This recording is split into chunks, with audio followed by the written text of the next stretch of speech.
Welcome to the weekly Ransomware Roundup, your weekly summary about all things ransomware, data protection, data security, backup and DR, storage, and cloud. As always, the links for these news stories can be found in the description below. Without further ado, this is the Roundup for the 4th week of June, 2022. Chip manufacturing giant Advanced Micro Devices is investigating a data breach and theft claims by extortion group RansomHouse. The cybercriminals claim to have stolen more than 450 gigabytes of data in January. A portion of the leaked data suggests that AMD employees used weak passwords, with some even using the phrase password for sensitive accounts.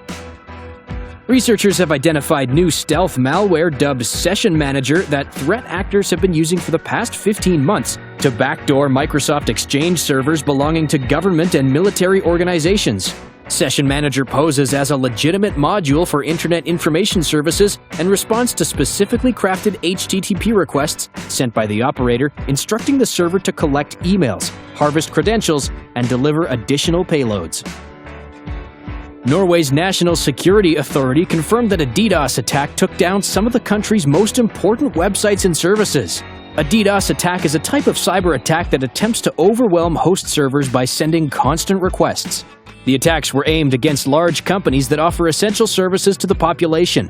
While unconfirmed by NSM, a group called Legion has claimed responsibility for the attack.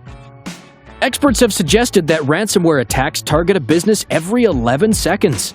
We've written a comprehensive guide that describes the various strategies ransomware groups use to infiltrate a corporate network, ways that you can ensure your critical information is safe from these attacks, and what you should do in the event of a successful ransomware attack.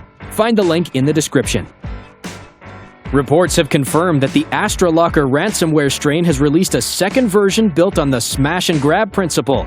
The idea behind these types of operations is that IT admins will find malware quickly, so threat actors need to max out profit in the least amount of time. The new version therefore engages in rapid attacks and drops payloads directly from email attachments. AstraLocker 2.0 uses a Word document that hides an OLE object with the ransomware payload. Researchers have disclosed details about a new security flaw affecting Microsoft's Service Fabric that could be exploited to obtain elevated permissions and seize control of all nodes in a cluster. Azure Service Fabric is a container orchestrator solution that builds and deploys microservices-based cloud applications across clusters. The issue, dubbed as Fabricscape, allows access to compromised containers with elevated privileges and gains control of the resource's host SF node and the entire cluster. Lastly, the promo of the week. Get a 400 terabyte fully air-gapped and immutable Veeam backup and DR appliance with object lockdown technology for ransomware protection and instant multi-VM recovery for $22,995. For hardware details and demos, visit Stonefly's website. That's it for this week's Roundup. Stay safe. See you next week.